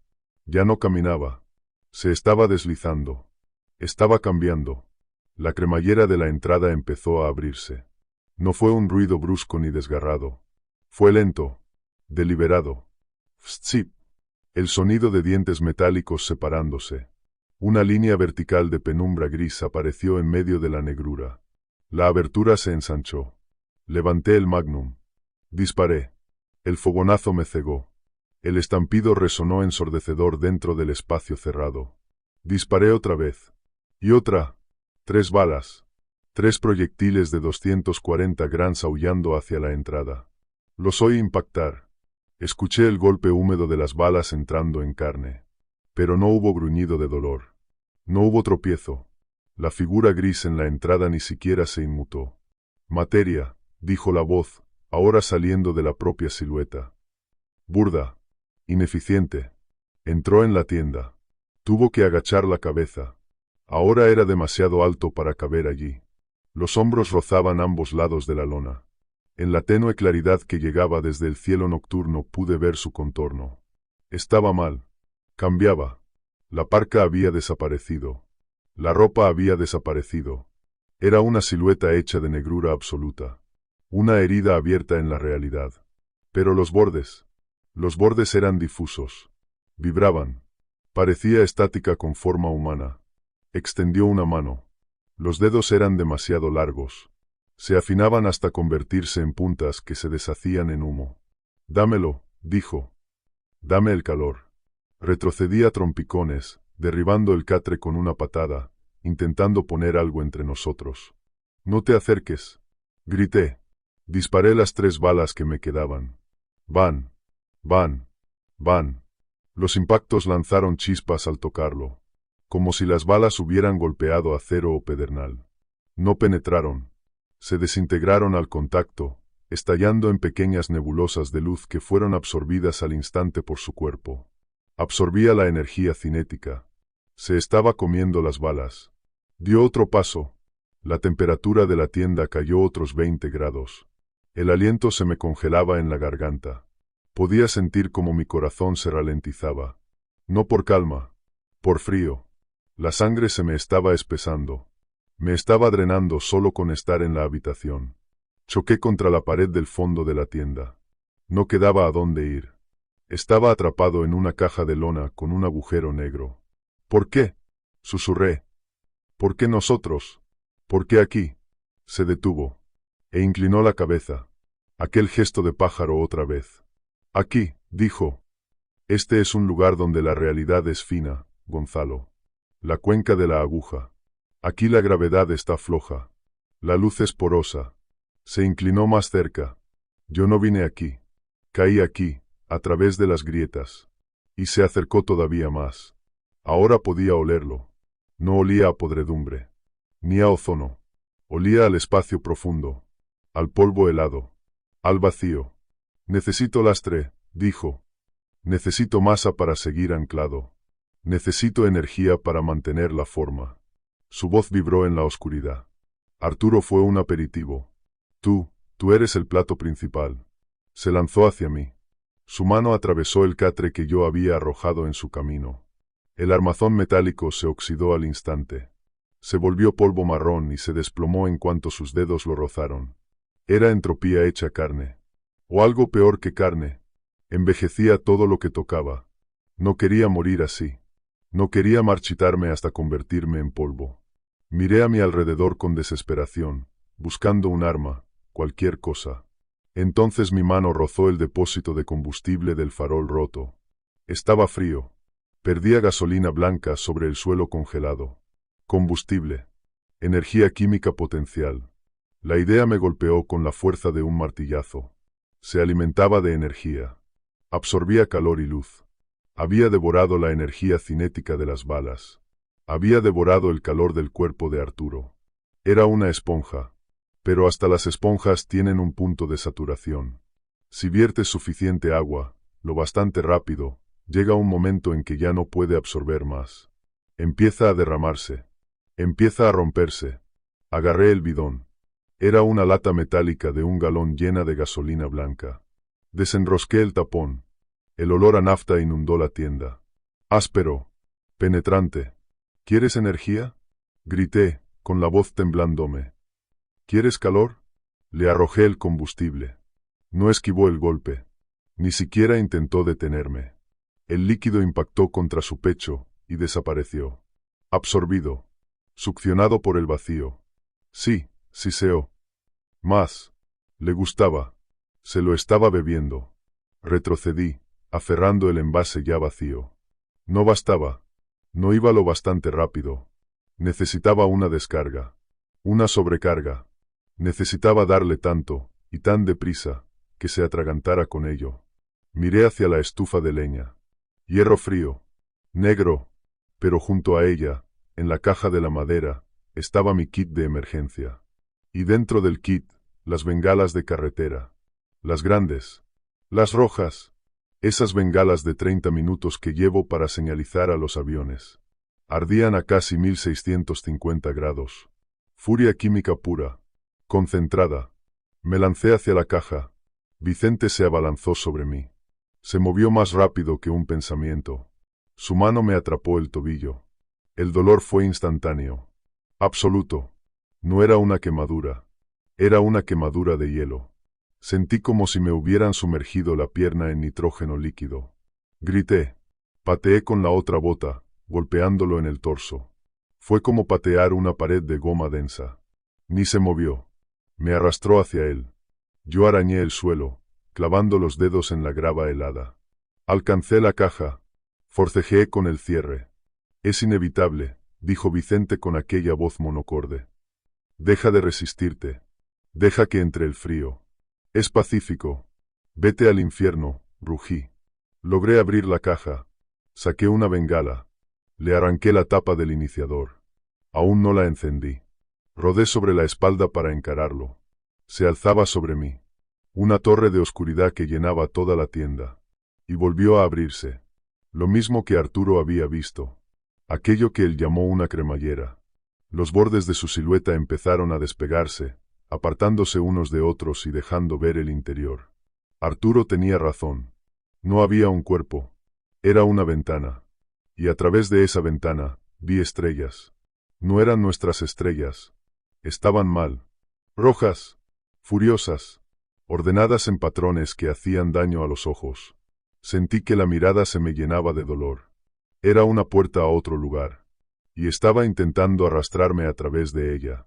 Levanté la bengala frente a mí como si fuera un crucifijo. Trágate esto, escupí entre dientes. La encendí. La tienda explotó en luz. Un rojo cegador, abrasador, que borró todas las sombras. El calor fue inmediato. Brutal. El magnesio siseó y escupió chispas. Un pequeño sol en mi mano. Vicente chilló. No fue un sonido humano. Fue metal desgarrándose. Placas tectónicas triturándose unas contra otras. Retrocedió. Soltó mi tobillo. La luz le hacía daño. Era demasiado. Demasiado intensa. Demasiado cerca. Levantó las manos, intentando cubrir el vacío de su pecho. Pero la luz entraba en él de todos modos. Y yo no me detuve. Me impulsé hacia adelante y hundí la bengala encendida directamente en la abertura. Directamente en aquella ventana de estrellas. «Cómetela», grité. «Cómetelo todo». Su cuerpo convulsionó. La negrura de su figura onduló y hirvió. Las estrellas en su interior brillaron primero blancas, luego azules. Se estaba sobrecargando. La entrada de energía superaba su capacidad. Era una batería recibiendo el impacto de un rayo. Las paredes de la tienda empezaron a humear. El aire vibró. La gravedad dentro de la tienda se volvió loca. El catre flotó en el aire. La estufa tembló. Las piedras del suelo comenzaron a elevarse. Estaba perdiendo cohesión. Las leyes de la física que había estado doblando empezaban a romperse y a volver a su sitio. Entonces lanzó un último alarido. Ensordecedor. Tan fuerte que hizo estallar el cristal de mi reloj. Y después, explotó. No fue una explosión de fuego. Fue una implosión de fuerza. Una onda de choque hecha de puro desplazamiento. Salí despedido hacia atrás. Atravesé la lona de la tienda. Golpeé la grava del exterior con violencia. Rodé. Di tumbos. La bengala seguía chisporroteando en mi mano. Terminé junto a la orilla del agua, jadeando, con la pierna latiéndome de dolor y los oídos tumbando. Miré hacia atrás. La tienda había desaparecido. No destruida. Desaparecida. En el lugar donde había estado, solo quedaba un cráter en la grava. Una depresión hemisférica perfecta, de unos 3 metros de ancho. La tienda. La estufa. El equipo. todo borrado. Y en el centro del cráter, flotando a casi 1 metro del suelo, había una esfera de negrura, del tamaño de una pelota de baloncesto, perfectamente redonda, perfectamente oscura. Emitía un zumbido grave, palpitante. Era él, condensado, comprimido. Se había replegado en una singularidad defensiva. Estaba herido. Estaba escondiéndose. Pero no estaba muerto. Podía ver cómo la esfera latía. Cómo crecía lentamente, centímetro a centímetro. Se estaba expandiendo. Se estaba reformando. Estaba reuniendo fuerzas. Miré la bengala en mi mano. Se estaba apagando. Chisporroteaba en sus últimos segundos. Me quedarían, como mucho, 30 segundos de combustión. Entonces miré el lago. Negro. Profundo. Miré los bidones de combustible. Habíamos llevado 2 tambores de 50 galones de avgas para el avión. Estaban sobre el pequeño muelle de los pontones, a unos 20 metros. Avgas. Alto octanaje. Extremadamente volátil. Me puse en pie a la fuerza. La pierna congelada cedió bajo mi peso, pero la obligué a sostenerme. Eché a andar cojeando hacia el muelle. A mi espalda, el zumbido de la esfera se hacía cada vez más fuerte, elevándose de tono como una turbina que empieza a girar. Estaba regresando. Llegué a los tambores. Pesaban demasiado. Estaban llenos. No podía moverlos lo bastante rápido. No podía hacerlos rodar hasta el cráter. Pero no hacía falta. Miré la esfera. Ya tenía el tamaño de una pelota de playa. De su superficie empezaba a emerger una extremidad oscura, tanteando el aire. Miré la bengala. Miré el bidón. Y entonces tuve un plan. Un plan estúpido. Desesperado. Suicida. Pero era la última carta que me quedaba. Agarré la bomba manual que usábamos para repostar el avión. Metí la manguera de succión dentro del bidón. No llevé la boquilla al tanque del avión. La apunté al suelo, a la grava que conducía de vuelta al cráter. Y empecé a bombear. El combustible claro y acre brotó a chorros, empapando las piedras, formando un reguero. Una mecha. Retrocedí mientras bombeaba, dejando tras de mí aquel rastro de fuego líquido en potencia hasta llegar al borde del cráter. La esfera dejó de zumbar. La extremidad se solidificó. Se formó una cabeza. El rostro de Vicente, retorcido por la ira, me miró desde el corazón de la oscuridad. No puedes detener la entropía, gorgoteó. Quizá no, dije, de pie sobre el reguero de combustible, con la bengala agonizante en alto. Pero si puedo acelerarla. Y solté la bengala. El combustible prendió con un estallido sordo brutal que me arrancó el aire de los pulmones. Un muro de fuego corrió sobre la línea de grava. Un relámpago naranja y dentado golpeando la tierra. Alcanzó el bidón. Y yo me lancé al agua helada del lago justo cuando el mundo se volvió blanco. La explosión no fue un sonido. Fue un golpe físico. La onda expansiva golpeó el agua y me hundió, aplastándome contra el limo del fondo. El lago se volvió brillante, iluminado desde arriba por un segundo sol. Aguanté la respiración, apretando los ojos con fuerza, rezando para que el agua me protegiera del calor, de la metralla, del vacío. Me quedé abajo hasta que los pulmones empezaron a arderme. Entonces pateé hacia arriba y rompí la superficie. La noche estaba en llamas. El muelle había desaparecido. El avión era un esqueleto retorcido de aluminio ardiendo. La lengua de grava se había convertido en un mar de fuego. Y en el centro del infierno, donde antes había estado el cráter, no había nada. Ni esfera, ni Vicente. Solo una columna de humo elevándose hacia un cielo sin estrellas. Me arrastré hasta la orilla, tiritando, medio sordo, al borde de la hipotermia. Caí sobre las piedras frías y me quedé mirando el incendio. Esperé a que él saliera caminando de entre las llamas. Esperé a que apareciera la sombra. Pero las únicas sombras eran las que proyectaba el fuego, bailando frenéticas entre los árboles. Y no eran más que eso. Sombras. Simple ausencia de luz. Permanecí allí mientras el incendio empezaba a apagarse, escuchando el regreso del viento. Una brisa suave agitó las ramas de los abetos. A lo lejos graznó un cuervo. El silencio se había roto. La cuenca de la aguja volvía a respirar. Yo seguía vivo. Pero al contemplar las ruinas carbonizadas de mi campamento, supe que no había terminado. No matas un agujero en el mundo con gasolina. Solo lo sellas, por un tiempo. Me obligué a incorporarme. Tenía que moverme. Tenía que encontrar refugio. Tenía que sobrevivir hasta que alguien viera el humo y viniera a buscarme. Empecé a caminar hacia la línea de árboles, arrastrando la pierna congelada. Y entonces me detuve. Bajé la vista al suelo. El resplandor del fuego quedaba a mi espalda, proyectando mi sombra delante de mí, larga y delgada sobre la grava. Pero algo estaba mal. Mi sombra no se movía cuando yo me movía. Se quedó quieta, y mientras la observaba, la cabeza de mi sombra giró y me miró.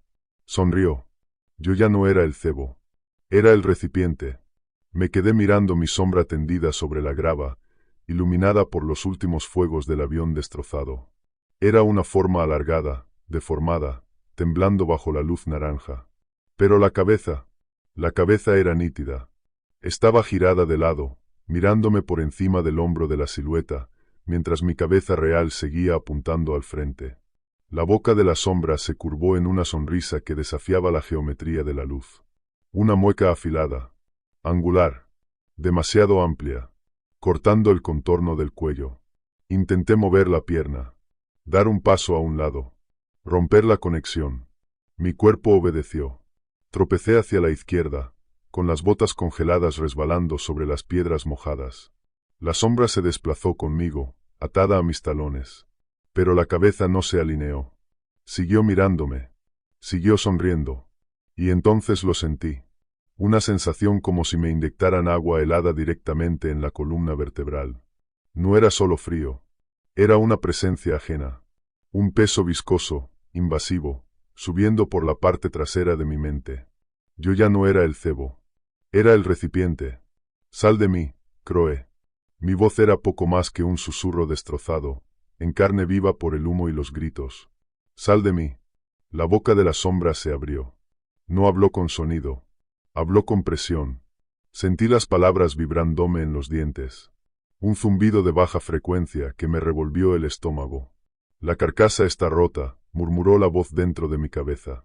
Sonaba como Vicente, pero sin ritmo humano, sin disfraz, sin pretensión. Sonaba como la estática entre dos emisoras de radio. El lastre se ha perdido. Tú eres el nuevo ancla. Pesas mucho, Gonzalo. Estás lleno de duelo y de miedo. Me sujetarás a la tierra a la perfección. Caí de rodillas. El frío se extendía desde la columna hacia las extremidades. Los dedos se me curvaron como garras, entumecidos, casi sin respuesta. Estaba intentando pilotarme. Intentaba apoderarse de mi sistema nervioso y llevarme puesto como un traje. Sentía cómo probaba las conexiones, cómo flexionaba mis dedos del pie, cómo tiraba de mis párpados. Era como cuando una extremidad se duerme. Solo que aquella sensación de agujas y hormigueo se iba transformando en una ausencia gris, sorda, total. No podía dejar que terminara. Si llegaba a integrarse por completo, si sincronizaba con mi biología, yo desaparecería. Me convertiría en otro Vicente. Otra marioneta de carne caminando por el mundo sin proyectar sombra, porque la cosa dentro de mí estaría devorando la luz antes de que pudiera atravesarme. Miré el fuego. Los restos del víver eran un esqueleto retorcido de aluminio y acero, medio dentro del agua y medio sobre la orilla. La tela de las alas se había consumido, dejando las costillas desnudas, como el espinazo de un pez prehistórico. La mayor parte del combustible del primer bidón ya se había quemado, dejando una capa negra de hollín sobre el agua. Pero el motor era otra cosa. La nariz del avión se había estrellado contra las rocas. Y el bloque del motor, aquella enorme masa radial de acero y magnesio, brillaba. No con fuego amarillo, con una intensidad blanca, abrasadora. El magnesio arde bajo el agua. Arde a temperaturas capaces de fundir acero. Parecía una estrella caída sobre la tierra. Calor. Eso era lo que quería. Calor. Energía. Pero tenía un límite. Ya lo había visto sobrecargarse con la bengala. Era un glotón. No sabía cuándo dejar de devorar. Obligué a mi cabeza a levantarse. La sombra seguía allí, observándome, esperando a que me rindiera. ¿Tienes hambre?, susurré. Siempre, respondió la voz en mi cabeza. La entropía es un hambre sin fondo. Entonces come. Y me forcé a moverme. Fue como intentar avanzar dentro de cemento fresco. La entidad se resistía. Intentaba mantenerme quieto. Intentaba conservar la energía que me quedaba. Me quería inmóvil. Dormido. Quería hibernar dentro de mí hasta reunir fuerza suficiente para volver a caminar. Pero yo peleé. Me concentré en el dolor de mi pierna congelada. El dolor era bueno. El dolor era mío. La entidad no entendía el dolor. Solo entendía el consumo. Usé esa agonía como palanca, apoyando en ella mi voluntad contra el intruso. Empecé a arrastrarme hacia el agua. Hacia los restos. No, zumbó la voz, clavándome una punta de estática en el lóbulo frontal. Inseguro. La temperatura es excesiva. Retirada. ¿Tienes miedo? Apreté los dientes, arrastrando el cuerpo sobre las rocas afiladas. Creí que te gustaba el calor. Ineficiente, siseó. El recipiente sufrirá daños. Debemos preservar el recipiente. No soy tu recipiente, gruñí. Soy tu verdugo. Llegué hasta la orilla del agua. El calor que irradiaba el motor en llamas era brutal. Me chamuscaba las cejas. Secaba al instante el agua que aún me cubría la piel. La luz era cegadora. Entrecerré los ojos contra aquel resplandor. Mi sombra se proyectaba ahora detrás de mí, larga y delgada, extendiéndose hacia la oscuridad del bosque. Tiraba de mí. Me arrastraba de los talones como una cadena pesada. Quería volver a la oscuridad. Miré alrededor con desesperación. El primer bidón ya no existía. Había explotado hecho metralla. Pero habíamos traído dos. Arturo había insistido en la redundancia. 2 tambores de 50 galones de combustible de aviación. Uno había estado en el muelle. ¿Dónde estaba el otro? Barrí la orilla con la mirada mientras la luz del incendio bailaba sobre el agua negra. Y entonces lo vi. A unos 30 metros, encajado entre troncos arrastrados por el agua y rocas de la orilla, estaba el segundo bidón. La onda expansiva inicial debió de lanzarlo al lago, alejándolo antes de que el fuego pudiera alcanzarlo. Estaba abollado. La pintura azul aparecía chamuscada y levantada. Pero seguía entero. Se balanceaba suavemente en las ondulaciones provocadas por el calor. 50 galones de combustible de aviación de alto octanaje. Una bomba líquida. Tenía que llegar hasta él. Y tenía que llevarlo al fuego. Me puse en pie. El esfuerzo me hizo tambalear la vista. La entidad chilló dentro de mi cabeza, un alarido disonante de protesta. Las rodillas se me doblaron, pero logré sostenerme. Empecé a cojear hacia el bidón. Cada paso era una batalla. La pierna izquierda, la que la entidad había tocado antes, estaba muerta. Como un bloque de madera. Tenía que balancearla desde la cadera para moverla. «Detente», ordenó la voz. Ya no era una sugerencia. Era una orden. Los músculos se me bloquearon. Me quedé congelado a mitad de un paso, tambaleándome sobre una sola pierna. Te sentarás. Esperarás. Dejarás entrar el frío. Sentí como el diafragma se me paralizaba. No podía respirar. Me estaba asfixiando, apagando funciones automáticas del cuerpo para forzarme a obedecer. La visión se me cerró. Los bordes del mundo se volvieron grises. Necesitaba un ancla. Algo real. Pensé en Arturo. Pensé en su bota, tirada en el musgo. Pensé en cómo me había mirado, confiando en que yo lo sacara de allí. Y yo le había fallado. Lo había dejado en un agujero para morir mientras yo jugaba a ser detective con una mochila llena de piedras. Esa culpa era pesada. Más pesada que la entidad. La cosa más pesada del universo. Y la usé. Volqué toda esa culpa en la estática mental. Un grito hecho de puro arrepentimiento humano. «¡Sal de mí!», rugí, forzando el aire a entrar en mis pulmones solo por voluntad. Rompí la parálisis. Di un paso. Y luego otro. Llegué hasta los troncos arrastrados por el agua. Agarré el borde del bidón. Pesaba una barbaridad. 500 libras de combustible. No podía levantarlo. Tenía que hacerlo rodar. Lo empujé, desprendiéndolo de entre la madera. Cayó al agua poco profunda con un chapoteo. «¿Qué estás haciendo?», preguntó la entidad. Su voz estaba cambiando. El tono monocorde se quebraba. Oí miedo. Esto es innecesario. Podemos coexistir. Puedo mostrarte las estrellas, Gonzalo. Las estrellas de verdad. Las que gritan. Prefiero que mis estrellas se queden calladas, murmuré. Hice rodar el bidón por la orilla poco profunda, empujándolo hacia el esqueleto en llamas del avión. El agua siseaba alrededor del bloque del motor, hirviendo al contacto. El aire estaba cargado de vapor y humo. El calor era insoportable. Sentía la piel tirante, a punto de ampollarse. Mi sombra, detrás de mí, se agitaba con violencia. La veía por el rabillo del ojo. Ya no era solo una proyección. Estaba intentando despegarse. Escapar. Arañaba la grava, tratando de arrancarse de mis talones. Pero no podía. Se había unido demasiado hondo. Había quedado atrapada en el cuerpo que había intentado robar. «¿Querías un ancla?», grité por encima del rugido del fuego. «¿Querías masa? Pues aquí me tienes». Empujé el bidón cuesta arriba por la grava, hasta dejarlo junto a la nariz del avión. «Me voy a llevarte conmigo». El calor irradiaba como un muro físico. La pintura del tambor empezó a ampollarse al instante. El metal gimió cuando el combustible del interior comenzó a expandirse. Tenía segundos. Necesitaba reventar el bidón. El calor aumentaría la presión hasta hacerlo estallar. Sí. Pero quizá tardaría demasiado. Y quizá eso le daría tiempo a la entidad para matarme. Necesitaba una chispa. Una rotura. Miré mi cinturón. El cuchillo. Una hoja pesada de monte, acero grueso, robusto. La saqué. La mano me temblaba de forma incontrolable. No. La entidad chilló. Sonó como vidrio rompiéndose dentro de mi cráneo. No lo hagas. Cesarás. Ambos cesaremos. Ese es el plan, dije. Levanté el cuchillo. Pero no lo clavé en el bidón. No podía atravesar acero con una hoja así. Entonces miré el bloque del motor. Parte del conjunto de la hélice sobresalía de los restos, un fragmento dentado de acero al rojo blanco, inclinado hacia la orilla. Me coloqué detrás del bidón. Apoyé el hombro contra él. Clavé las botas en la grava.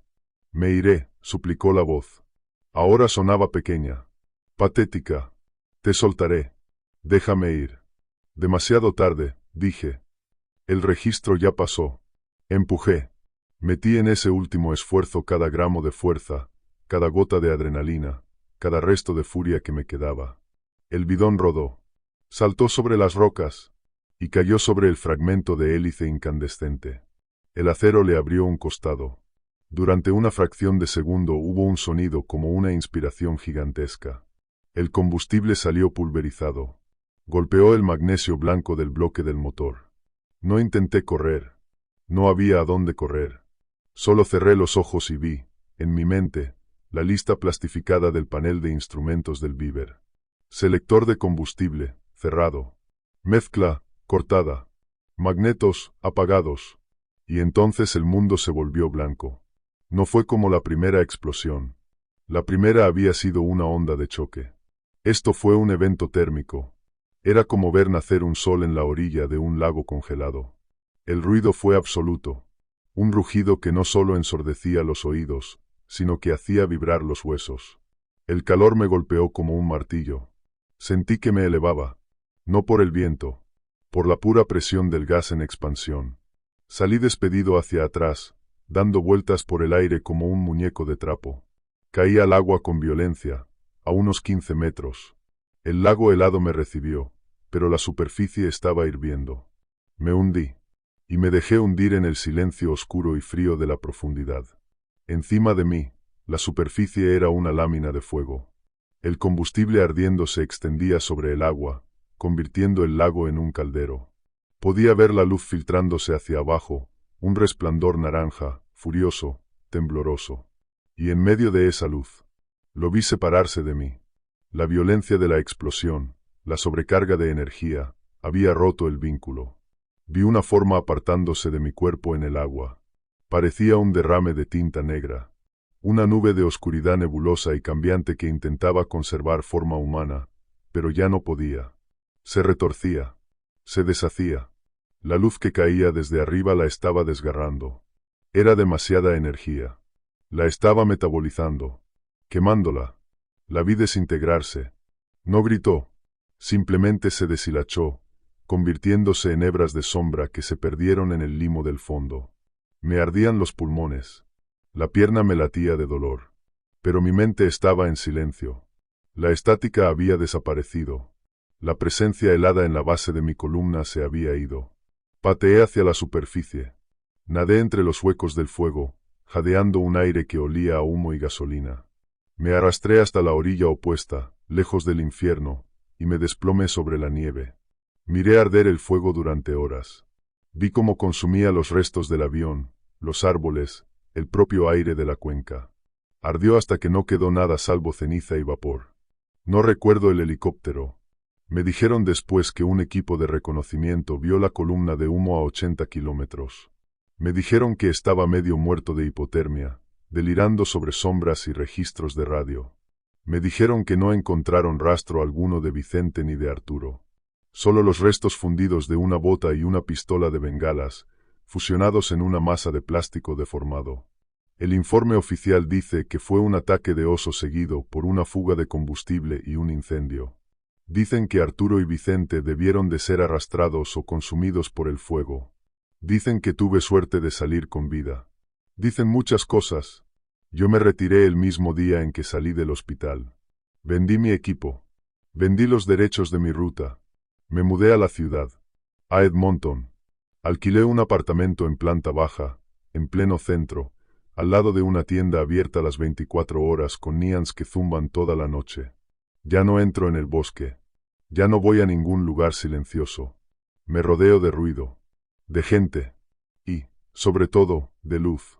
Luz artificial, constante, hecha por el hombre. Pero a veces, cuando camino por la calle al mediodía, cuando el sol está alto y las sombras son nítidas, me detengo. No puedo evitarlo. Me paro y miro el pavimento. Observo a la gente pasar a mi lado. Hombres de negocios, estudiantes, madres con carritos. Les miro los pies. Miro el suelo detrás de ellos. La mayoría de las veces, todo está bien. La física se mantiene. La luz se bloquea. La sombra aparece. Pero ayer vi a un hombre esperando en una parada de autobús. Era alto. Llevaba un abrigo grueso, a pesar del calor. Y estaba completamente inmóvil. Y sobre el cemento, detrás de él, donde debería haber estado su sombra, no había nada. Solo luz de sol. No grité. No advertí a nadie. Solo me di la vuelta, y caminé en la dirección contraria. Caminé hasta encontrar una estación de metro. Y bajé. Bajé a la luz artificial. Allá abajo, donde el sol no llega. Ahora sé lo que hay ahí fuera. Sé que la cuenca de la aguja no era un lugar único. Solo era un lugar donde la realidad es fina. Y el problema de los lugares delgados es que pueden rasgarse. Llevo una bengala en el bolsillo. Solo una. No para señalizar. No para que me rescaten. Es para mí. Porque si alguna vez vuelvo a sentir ese frío, si alguna vez vuelvo a sentir esa estática en los dientes, y veo sonreír a mi sombra cuando yo no estoy sonriendo, ya sé lo que tengo que hacer. No volveré a ser el recipiente. Seré la chispa,